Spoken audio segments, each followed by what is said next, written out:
చాలా మంది ముస్లిం పెద్దలు రామ జన్మభూమి ఏదైతే మందిరంలో ఉందో అక్కడ జనవరి 22న జరిగేటువంటి ప్రాణప్రతిష్ఠ కార్యక్రమాన్ని పాల్గొంటున్నారు. అనేక మంది క్రిస్టియన్ మత గురువులు స్వచ్ఛందంగా వాళ్ళందరికీ అడిగి ఆహ్వానాలు తీసుకొని వాళ్ళందరూ వస్తూ ఉన్నారు. అటువంటి ఒక పవిత్రమైనటువంటి కార్యక్రమానికి ఈరోజు వివరించడం ఏదైతున్నదో ఇది కొత్తది కాదు.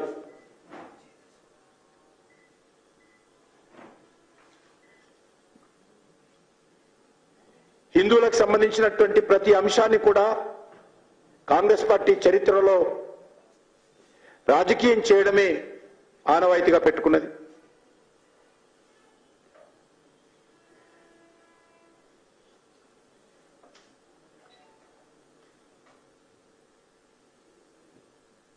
హిందుత్వం అనేది ఒక మతానికి సంబంధించినటువంటిది కాదు, అది జాతీయ జీవన విధానం.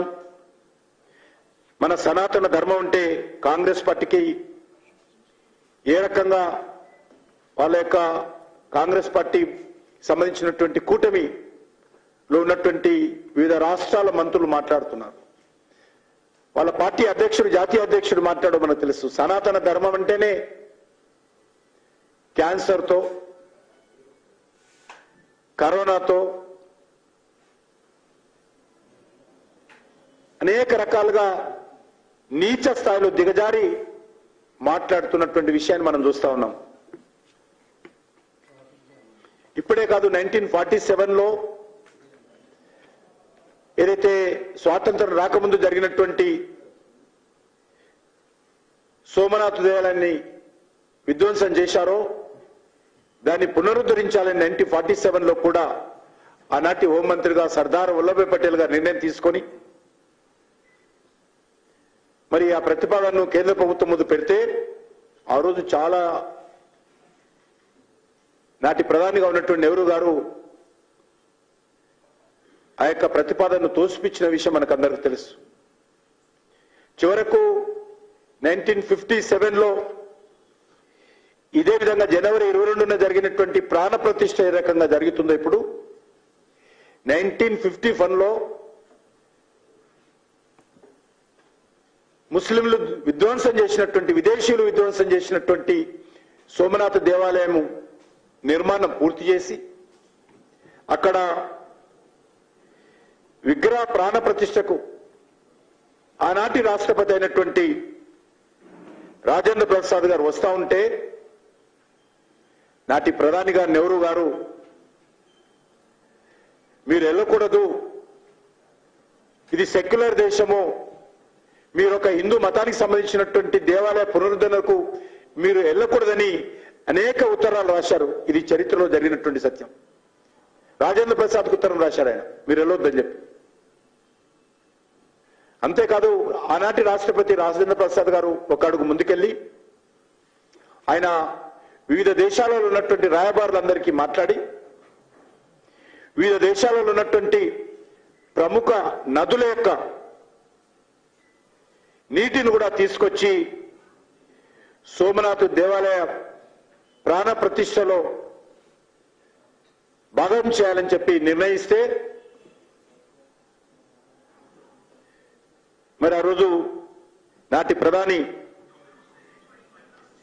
నెహ్రూ గారు రాష్ట్రపతి ఫోన్ కాల్స్కి ఎవరు స్పందించొద్దు, లేఖలకు స్పందించొద్దు, ఏ దేశం నుంచి కూడా ఆ నది జలాలను తీసుకురావద్దని చెప్పి నెహ్రూ గారు రాష్ట్రపతికి విరుద్ధంగా రాష్ట్రపతి పదవినే అగౌరవపరిచే విధంగా, తగ్గించే విధంగా, అవమానించే విధంగా ఆ సోమనాథ్ దేవాలయం యొక్క ప్రాణ ప్రతిష్ఠ అప్పుడే మరి హిందూ వ్యతిరేకంగా వివరించిన విషయము ఈరోజు కాంగ్రెస్ కుటుంబానికే చెల్లిందని మనం చేస్తున్నాం. కాంగ్రెస్ కుటుంబ రాజకీయాలు ఏవైతే చేస్తారో నెహ్రూ నుంచి ఈ రోజు వరకు వీళ్ళందరూ కూడా హిందూ వ్యతిరేక ధోరణితోటే వివరించారు.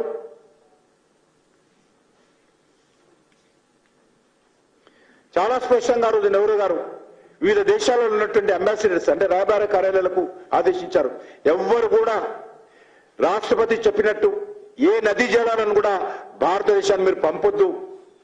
సోమనాథ్ యొక్క విగ్రహ ప్రాణ ప్రతిష్ఠ కార్యక్రమంలో ఆ నదీ జలాలు రాకూడదని అడ్డుకునేటువంటి ప్రయత్నం చేసినటువంటి చరిత్ర ఈ యొక్క నెహ్రూ కుటుంబానికి సంబంధించినటువంటి చరిత్ర.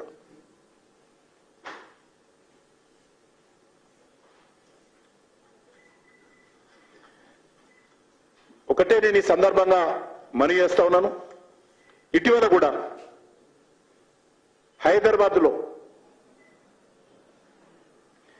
ఈ యొక్క అయోధ్య నుంచి వచ్చినటువంటి